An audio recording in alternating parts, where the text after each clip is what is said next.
مولا سے اپنے ملتا ہے بندہ نماز میں، اٹھ جاتا ہے جدائی کا پردہ نماز میں، آ پہنچا خاص اپنے شہنشاہ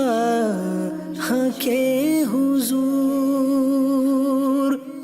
جب بندہ ہاتھ باندھ کے آیا نماز میں۔ الحمدللہ رب العالمین والصلاة والسلام علی سید المرسلین، اما بعد فاعوذ باللہ من الشیطان الرجیم، بسم اللہ الرحمن الرحیم۔ الصلاة والسلام علیک یا رسول اللہ، الصلاة والسلام علیک یا حبیب اللہ، الصلاة والسلام علیک یا نبی اللہ، وعلی آلک و اصحابک یا نور اللہ۔ ایف جین چینل کے ناظرین، ہم آج پھر آپ کو اپنے سلسلے احکام نماز میں خوش آمدید کہتے ہیں۔ ہم اس سلسلے کے اندر نماز کے مختلف مسائل سماعت کرنے کی کوشش کرتے ہیں۔ آج بھی انشاءاللہ ہم نماز کے چند ضروری مسائل سماعت کریں گے۔ آئیے سب سے پہلے درود پاک کی فضیلت سماعت کر لیتے ہیں۔ اللہ کے حبیب صلی اللہ تعالی علیہ وسلم نے ارشاد فرمایا، الصلاۃ علی نور علی الصراط ومن صلی علی یوم الجمعہ 80 مرۃ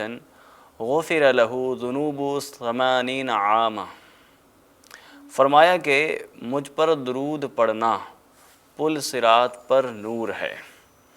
اور جو جمعہ کے دن مجھ پر 80 بار درود پڑھے اس کے 80 سال کے گناہ معاف ہوں گے۔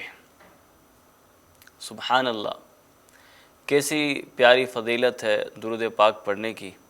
آئیے ہم بھی درود پاک پڑھ لیتے ہیں۔ صلو علی الحبیب صلی اللہ تعالی علی محمد صلی اللہ تعالی علیہ وسلم۔ ناظرین کرام، ہم نے اپنے پچھلے سلسلے میں نماز کے واجبات، سجدہ سہو کے ضروری مسائل بیان کیے۔ آج ہم اپنے اس سلسلے میں مریض کے بارے میں سنیں گے کہ ایک بیمار شخص نماز کس طرح ادا کرے، وہ اپنی پاکی کو کس طرح مکمل کرے، اور شریعت مطہرہ اسے کیا کیا رخصت دیتی ہے۔ دین اسلام فطری اور عالمگیر دین ہے۔ اس کے احکام کے اندر لوگوں کی طبیعت کا اور لوگوں کی حالت کا خیال رکھا گیا ہے۔ اسی لیے احکام کی فرضیت کے اندر، احکام کو لاگو کرنے کے اندر جو مکلف ہیں، جس پر احکام لاگو کیے جا رہے ہیں، ان کی حالت اور ان کی قدرت استطاعت کا خیال رکھا گیا ہے۔ یعنی مکلف ہونا، شریعت کے احکام کا پابند ہونا، یہ استطاعت کے ساتھ، قدرت کے ساتھ مشروط ہے۔ اگر اس کے اندر اس کام کی قدرت ہے، استطاعت ہے، تو اسے اس کام کا مکلف بنایا جاتا ہے۔ دین اسلام کے اندر بے شک آسانی ہے، نرمی ہے، اور اس طرح کی ہی تعلیمات ہے۔ قرآن مجید میں اللہ تعالیٰ فرماتا ہے، یرید اللہ بکم الیسر ولا یرید بکم العسر۔ اللہ تم پر آسانی چاہتا ہے اور تم پر دشواری نہیں چاہتا۔ ایک اور جگہ فرمایا، لا یکلف اللہ نفسا الا وسعها۔ اللہ کسی جان پر اس کی طاقت کے برابر ہی بوجھ ڈالتا ہے۔ ایک اور مقام پر ہے، وما جعل علیکم فی الدین من حرج، اور تم پر دین کے اندر کچھ تنگی نہیں رکھی۔ آپ دیکھیں شریعت کے احکام کو دیکھیں، روزوں کو دیکھ لیں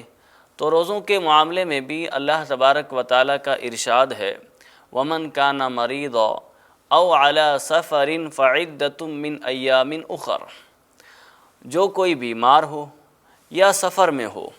تو اتنے روزے اور دنوں میں رکھ لے، یعنی سفر کے اندر اور بیماری کی حالت کے اندر روزے کی رخصت دی گئی ہے۔ تو فلیکسیبلٹی اسلام کے اندر ہمیں نظر آتی ہے، اعتدال ہمیں اسلام کے اندر نظر آتا ہے۔ سورہ مائدہ میں اللہ تبارک و تعالیٰ ارشاد فرماتا ہے ما یرید اللہ لیجعل علیکم من حرج، اللہ نہیں چاہتا کہ تم پر کچھ تنگی کرے۔ یرید اللہ ان یخفف عنکم وخلق الانسان ضعیفا، اللہ چاہتا ہے کہ تم پر آسانی کرے اور آدمی کمزور بنایا گیا ہے۔ تو یہ جو آیت کریمہ تلاوت کی گئی ہیں،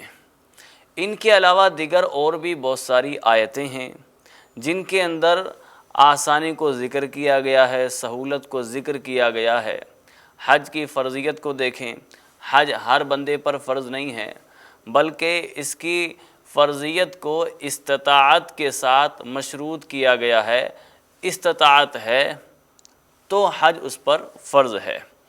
اسی طرح اضطراری حالات میں جہاں مجبوری ہو وہاں پر ہمارا دین فطرت وسعت کا ایک وسیع باب کھولتا ہے، مگر ہمیں از خود اپنے طور پر کوئی آسانی اختیار کرنے کی اجازت ہرگز نہیں ہے۔ اس کا مطلب یہ ہرگز نہیں ہے کہ جس میں ہمارا دل چاہے جو آسانی ہم اختیار کر لیں، ایسا نہیں ہے۔ دین نے جو ہمیں آسانی دی ہے ہم اس کو اختیار کریں گے، اور ہم اپنے آپ کو، اپنی طبیعت کو دین کے تابع رکھیں گے۔ آئیے ایک حدیث پاک بھی سماعت کریں۔ حضرت ابو مسعود انصاری رضی اللہ تعالی عنہ سے مروی ہے، ایک شخص نے نبی کریم صلی اللہ تعالی علیہ وسلم سے عرض کی یا رسول اللہ صلی اللہ علیہ وسلم، ہو سکتا ہے کہ میں جماعت سے نماز ادا نہ کر سکوں کیونکہ فلاں شخص ہمیں بہت طویل قراءت کے ساتھ نماز پڑھاتا ہے۔ حضرت ابو مسعود رضی اللہ تعالی عنہ کہتے ہیں میں نے نصیحت کرنے کے لحاظ سے اس دن سے زیادہ کبھی بھی نبی پاک صلی اللہ تعالی علیہ وسلم کو جلال میں نہیں دیکھا۔ آپ صلی اللہ تعالی علیہ وسلم نے ارشاد فرمایا، اے لوگوں، تم اللہ کے بندوں کو دین سے دور کرتے ہو۔ اب جو شخص بھی لوگوں کو نماز پڑھائے اسے چاہیے کہ قرات کے اندر تخفیف کرے، کیونکہ نمازیوں کے اندر بیمار، کمزور اور ضرورت مند لوگ بھی ہوتے ہیں۔ آپ اندازہ لگائیں، پیارے آقا صلی اللہ تعالی علیہ وسلم نے قوم کی امامت کرنے والوں کو کس قدر عمدہ نصیحت فرمائی کہ جماعت کے اندر شامل لوگوں میں کچھ بیمار ہیں، کچھ کمزور ہیں، کچھ حاجت مند ہیں، ضرورت مند ہیں، جنہیں اپنی کسی حاجت کے لیے جانا ہے، تو فرمایا کہ امامت کرنے والے کے لیے ضروری ہے کہ وہ لوگوں کا خیال رکھے۔ ایک اور جگہ فرمایا ان الدین یسر، بے شک دین آسان ہے، اور جو شخص بھی دین پر غلبہ حاصل کرنے کی کوشش کرے گا اس پر دین غالب آ جائے گا۔ اگر بعض مواقع پر ہمیں شریعت کی طرف سے کچھ رخصت ملتی ہے اور ہمارے لیے اسی میں خیر ہو تو ہمیں اس کو اختیار کرنا چاہیے، جبکہ اس کو اختیار نہ کرنے کی صورت میں ہمیں کسی حرج کا بھی سامنا ہو۔ بعض لوگوں کا آپریشن ہوا ہوتا ہے، یورین بیگ لگی ہوتی ہے، اور وہ نماز پڑھنے کے لیے اسی بیگ کو لے کر مسجد میں آ جاتے ہیں۔ تو یہاں تو شریعت نے اس بات کی اجازت نہیں دی ہے کہ آپ اس ناپاک چیز کو مسجد میں لائیں۔ پیشاب کی تھیلی کے ساتھ مسجد میں آنے کی ہرگز اجازت نہیں ہے، اگرچہ اس کو ایک طرف رکھ کر صف کے کونے میں کھڑے ہو کر نماز ادا کریں، کیونکہ ایسے آدمی کے لیے مسجد میں داخل ہونا ہی جائز نہیں ہے۔ اب یہ صاحب کہتے ہیں کہ نہیں مجھے تو جماعت سے نماز پڑھنی ہے، میں تو مسجد میں ہی نماز پڑھوں گا اور یہ پیشاب کی تھیلی بھی ساتھ میں لے جاؤں گا۔ تو اللہ کے حبیب صلی اللہ تعالیٰ علیہ وسلم نے فرمایا ان الدین یسر، بے شک دین آسان ہے، وَلَن يُشَادَّ الدِّينَ أَحَدٌ إِلَّا غَلَبَهُ، اور جو شخص بھی دین پر غلبہ حاصل کرنے کی کوشش کرے گا اس پر دین غالب آ جائے گا۔ ایسے شخص کے لیے حکم شرعی یہی ہے کہ مسجد میں وہ نجاست ہرگز نہ لائے۔ چنانچہ فتاوی عالمگیری میں ہے کہ جس شخص کے جسم پر نجاست لگی ہو وہ مسجد میں داخل نہ ہو۔ باہر شریعت میں بھی ہے کہ مسجد میں ناپاکی لے کر جانا، اگرچہ مسجد اس سے آلودہ نہ ہو، اگرچہ وہ ناپاکی مسجد کے فرش پر نہ لگے، مگر پھر بھی جس کے بدن پر ناپاکی لگی ہو اس کا مسجد میں جانا منع ہے، اور مسجد کے اندر ناپاکی لے کر انٹر ہونا یہ منع ہے۔ شیخ طریقت امیر اہل سنت بانی دعوت اسلامی حضرت علامہ مولانا ابو بلال محمد الیاس عطار قادری رضوی دامت برکاتہم العالیہ اپنے ایک رسالے کے اندر لکھتے ہیں، جس رسالے کا نام ہے مسجدیں خوشبودار رکھیے۔ بہت عمدہ رسالہ ہے، آپ رسالے کو پڑھیں، مطالعہ کریں، انشاءاللہ کئی سارے مسائل آپ سیکھیں گے اور مسجد کے آداب بھی سیکھیں گے۔ آپ اس رسالے میں لکھتے ہیں کہ اگر کسی کا زخم ہو اور زخم سے بدبو آ رہی ہو، بدبودار زخم والا مریض ہو، یا جس نے پیشاب یا پاخانے کی تھیلی لگائی ہوئی ہے، یورین بیگ ہے، اسٹول بیگ ہے، اگر وہ لگائی ہوئی ہے تو آپ لکھتے ہیں کہ وہ مسجد میں داخل نہ ہوں۔ ایسے شخص کے لیے مسجد میں داخل ہونا جائز نہیں ہے۔ آئیے مزید احکام شرع سیکھنے اور سننے کی کوشش کرتے ہیں۔ بعض اوقات بیماری کی وجہ سے ایک شخص زمین پر سجدہ نہیں کر سکتا، تو ایسے شخص کے لیے حکم شرعی یہ ہے کہ اگر کوئی زمین پر سجدہ نہیں کر سکتا، اور نہ تو زمین پر سجدہ کر سکتا ہے اور نہ ہی 9 انچ کا کوئی اسٹول وغیرہ رکھ کر اس پر سجدہ کر سکتا ہے، دونوں اس کے لیے پاسبل نہیں ہے۔ نہ زمین پر سجدہ کرنا پاسبل ہے، نہ زمین سے اوپر 9 انچ کی دوری پر کوئی چیز رکھ کر اس پر سجدہ کرنا پاسبل ہو، تو ایسے شخص کے لیے حکم یہ ہے کہ اس پر قیام یعنی کھڑا ہونا معاف ہے۔ اب یہ آدمی بیٹھ کر نماز پڑھ سکتا ہے اور سجدے کی جگہ اشارہ کر سکتا ہے، لیکن یہ خیال رہے کہ جب یہ بیٹھ کر نماز پڑھے اور سجدے کے لیے اشارہ کرے تو جتنا سر رکوع میں جھکایا ہے سجدے کے اندر اس سے زیادہ جھکانا ضروری ہے۔ اگر سجدے کے لیے زیادہ نہیں جھکایا بلکہ جتنا سر رکوع کے لیے جھکایا تھا اتنا ہی سجدے کے لیے بھی جھکایا ہے تو پھر نماز نہیں ہوگی۔ اسی طرح کوئی حاملہ عورت ہے، پریگننٹ عورت ہے، اب وہ زمین پر سجدہ نہیں کر سکتی، نہ ہی زمین پر 9 انچ اوپر رکھی ہوئی کسی سخت چیز پر سجدہ کر سکتی ہے، دونوں اس کے لیے پاسبل نہیں ہیں، تو اس سے بھی قیام ساقط ہو جاتا ہے، یعنی کھڑا ہونا اب اس کے لیے معاف ہے۔ ایسی صورت میں چاہے نماز فرض ہو، چاہے واجب نماز ہو، سنت فجر ہو، یہ ساری کی ساری نمازیں بیٹھ کر پڑھ سکتی ہے، چاہے زمین پر بیٹھے یا کرسی پر بیٹھے، اور سجدے کی جگہ اشارہ کرنا بھی اس کے لیے جائز ہے۔ لیکن یہ یاد رہے جو بتایا گیا ہے کہ اشارے سے سجدے کے لیے رکوع کے مقابلے میں سر زیادہ جھکانا ضروری ہے، سجدے کے اندر سر زیادہ جھکانا ضروری ہے رکوع کے مقابل۔ اگر سجدے کے لیے سر زیادہ نہیں جھکایا تو سجدہ نہیں ہوگا اور نماز بھی نہیں ہوگی۔ اور یہاں پر یہ بات بھی ذہن نشین رہے کہ بعض اوقات لوگ جب کرسی پر نماز پڑھتے ہیں تو اسٹڈی چیئر وہ لے لیتے ہیں اور سامنے لکڑی کا ایک تختہ سامنے لگا ہوتا ہے اور وہ اس تختے پر سجدہ کرتے ہیں۔ تو یاد رہے کہ اگر کرسی کے سامنے والے تختے پر اگر کسی نے سجدہ کیا تو یہ حقیقی سجدہ نہیں کہلائے گا، زمین پر سجدہ نہیں کہلائے گا، یہ بھی سجدے کا اشارہ ہی کہلائے گا۔ لہذا بہتر یہی ہے کہ وہ رکوع کے لیے جتنا جھکے ہیں سجدے کے لیے اس سے زیادہ جھک جائیں اور کسی اسٹول وغیرہ پر سجدہ کرنے سے بچیں، کیونکہ یہ حقیقی سجدہ نہیں ہوگا۔ حقیقی سجدہ تو وہی ہے جو زمین پر سر رکھ کر کیا جائے یا زمین سے اوپر 9 انچ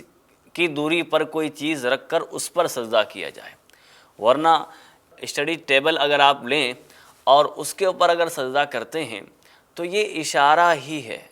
یہ سجدے کا اشارہ کرنا ہی کہلائے گا۔ اور اسی طرح حمل کی حالت میں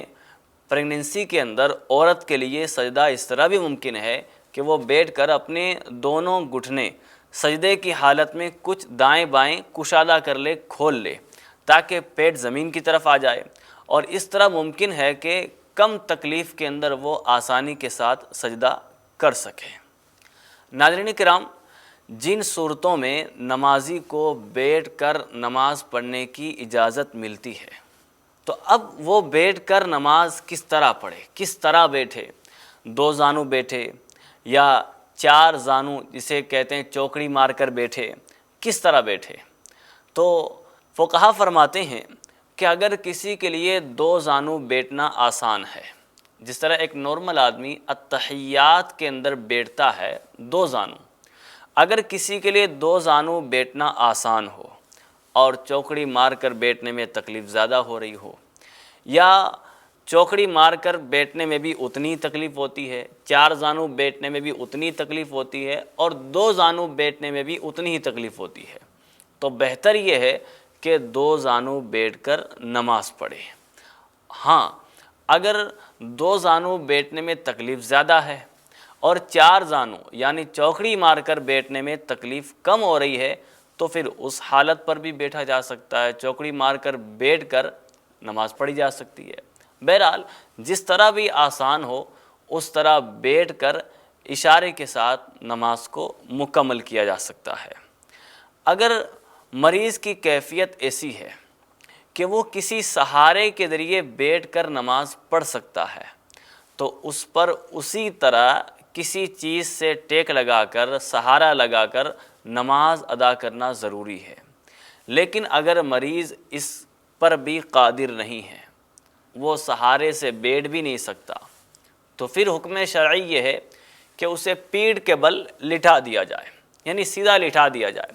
اور لٹا دیا جائے اس کے سر کے نیچے کوئی تکیہ رکھ دیں تاکہ اس کا سر کچھ اٹھ جائے اور اس کا چہرہ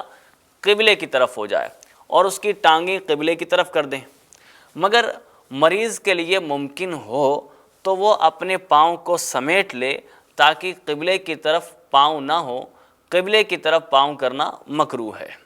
اور اب اس طرح لیٹ کر سر کے اشارے سے رکوع سجدہ کر کے نماز کو مکمل کرے۔ اگر کوئی اس طرح نہیں بیٹھ سکتا بلکہ سیدھی کروٹ پر لیٹ کر قبلے کی طرف منہ کر سکتا ہے، یا پھر الٹی کروٹ پر لیٹ کر کعبہ شریف کی طرف منہ کر سکتا ہے تو یہ بھی جائز ہے۔ مگر پیٹھ کے بل لیٹ کر جو نماز پڑھنے کی طاقت رکھتا ہے کہ وہ پیٹھ کے بل پیٹھ کو زمین سے لگا کر اس طرح لیٹ کر نماز پڑھ سکتا ہے، تو اس کے لیے اسی طرح لیٹ کر نماز پڑھنا یہ افضل ہے۔ پھر وہ دائیں کروٹ پر اور بائیں کروٹ پر نہ لیٹے بلکہ سیدھا لیٹ جائے اور سر کے نیچے تکیہ رکھ دیا جائے تاکہ اس کا چہرہ قبلے کی طرف ہو جائے، اور پاؤں کو اگر سمیٹ سکتا ہے تو ٹھیک ہے، ورنہ پاؤں کو وہ کعبہ کی طرف کر لے۔ یاد رہے کہ بغیر کسی صحیح عذر کے جان بوجھ کر قبلہ شریف کی طرف پاؤں کرنا، ٹانگیں پھیلانا، یہ شریعت کے اندر ممنوع ہے، منع ہے، مکروہ ہے، اور کعبہ شریف کی بے ادبی ہے۔ سیدی اعلیٰ حضرت امام احمد رضا خان محدث بریلوی رحمۃ اللہ تعالی علیہ فرماتے ہیں کہ کعبہ معظمہ کی طرف پاؤں کر کے سونا، بلکہ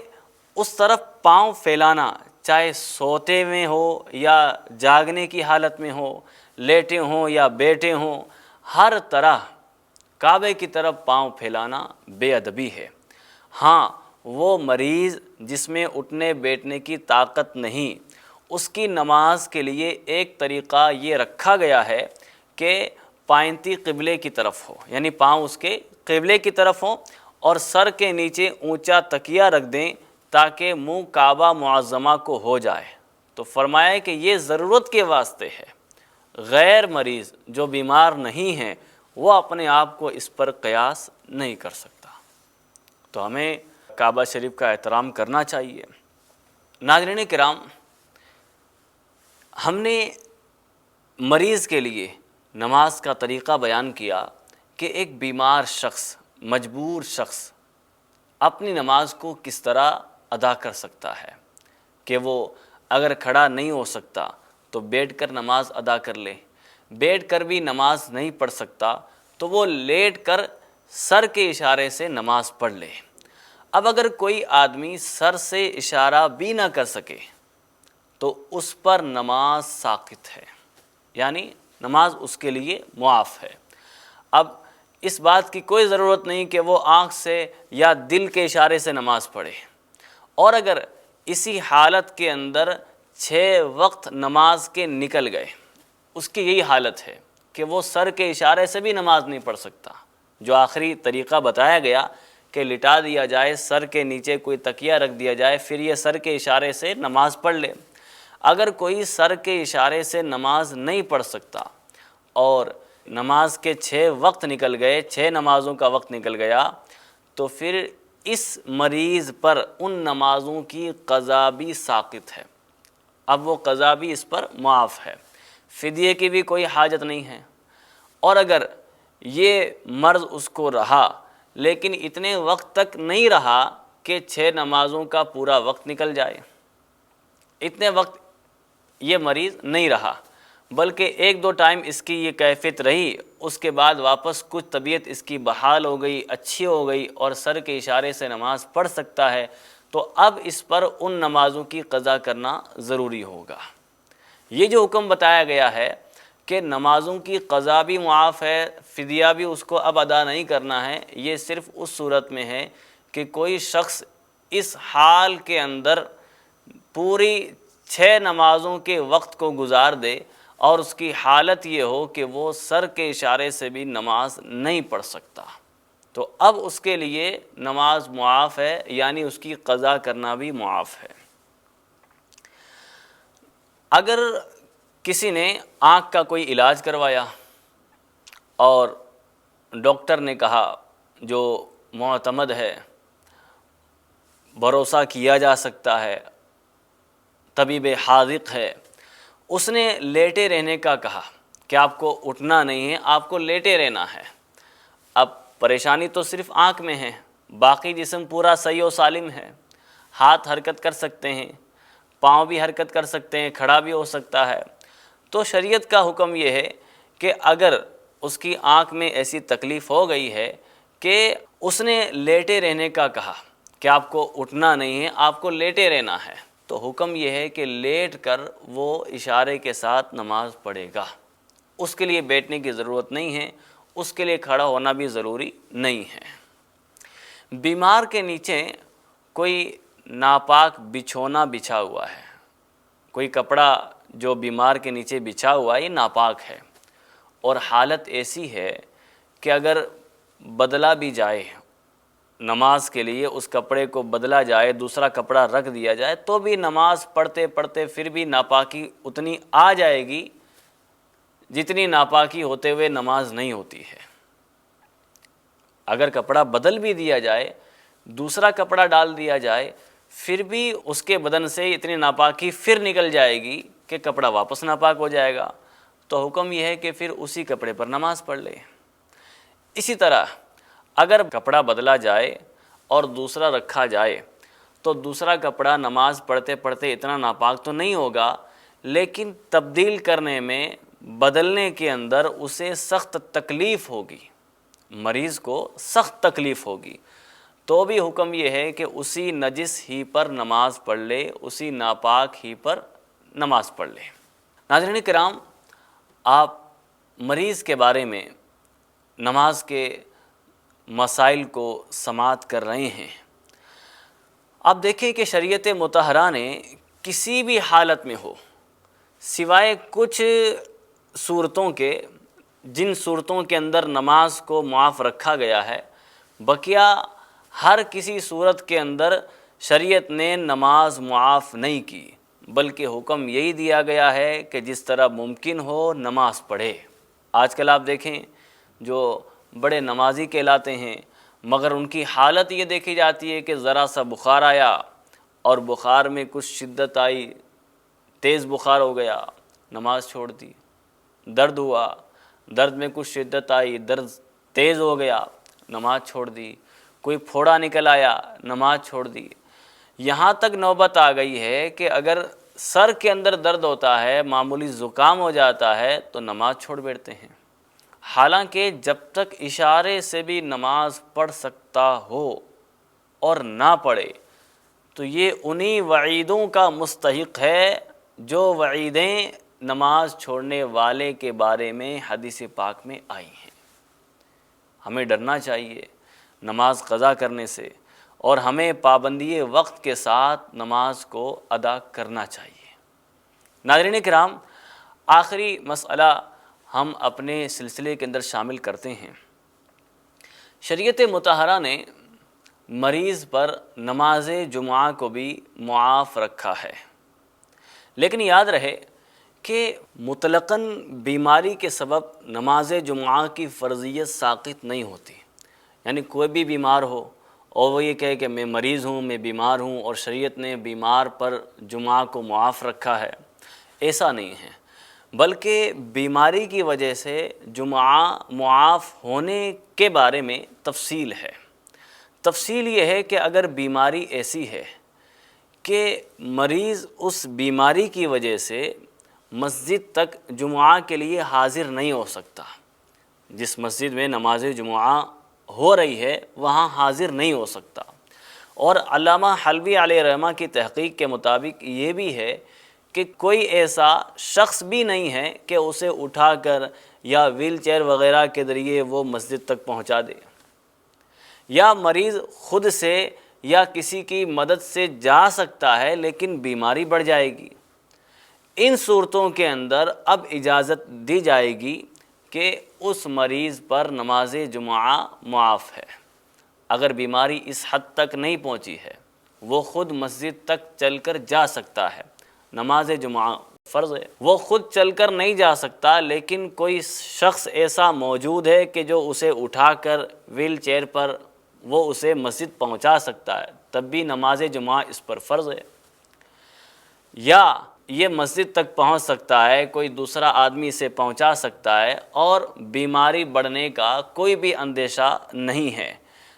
تو ان صورتوں کے اندر اس پر نماز جمعہ کے لیے حاضر ہونا یہ ضروری ہے۔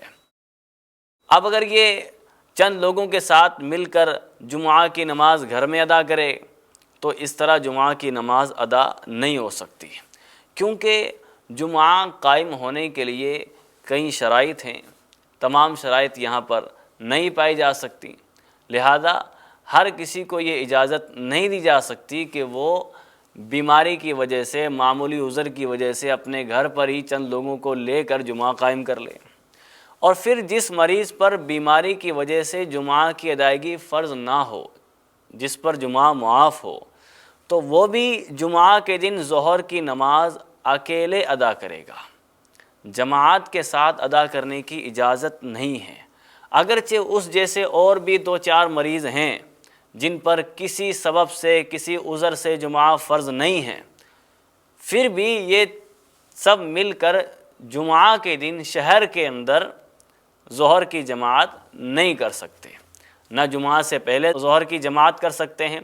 اور نہ یہ جمعہ ہو جانے کے بعد اپنی ظہر کی جماعت کر سکتے ہیں۔ اگر یہ ظہر کی نماز جماعت سے پڑھیں گے تو یہ ناجائز و گناہ ہے،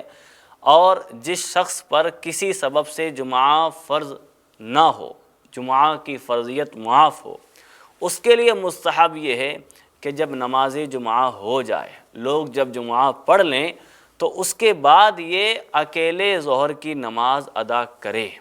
نماز جمعہ ہونے سے پہلے ظہر ادا کرنا یہ بھی مکروہ تنزیہی ہے، ناپسندیدہ ہے۔ FGN چینل کے ناظرین، ہم نے سنا کہ مریض کے لیے نماز کے کیا کیا شرعی احکام ہیں اور کہاں کہاں شریعت مطہرہ نے کس طرح گنجائش رکھی ہے اور سہولت رکھی ہے۔ ہمیں چاہیے کہ ہم ان احکام کو سیکھیں، ان پر عمل کریں اور دوسروں تک بھی پہنچانے کی کوشش کریں۔ جو ناظرین سلسلے کو ملاحظہ فرما رہے ہیں ان سے گزارش ہے کہ سلسلے کو آگے پہنچائیں تاکہ یہ آپ کی طرف سے ایک ثواب جاریہ ہو، دوسرے مسلمان بھی شرعی احکام سیکھیں اور ان کے مطابق اپنی نماز کو درست کرنے کی کوشش کریں۔ انشاءاللہ اگلے سلسلے کے اندر بھی مریض کی نماز کے بارے میں چند اور شرعی احکام بیان کیے جائیں گے۔ اللہ تبارک و تعالی ہم سب کو پابندی وقت کے ساتھ نماز پڑھنے کی توفیق عطا فرمائے، آمین بجاہ النبی الامین صلی اللہ تعالی علیہ وسلم۔ صلو علی الحبیب صلی اللہ تعالی علی محمد صلی اللہ تعالی علیہ وسلم۔ مولا سے اپنے ملتا ہے بندہ نماز میں، اٹھ جاتا ہے جدائی کا پردہ نماز میں، آ پہنچا خاص اپنے شہنشاہ کے حضور، جب بندہ ہاتھ باندھ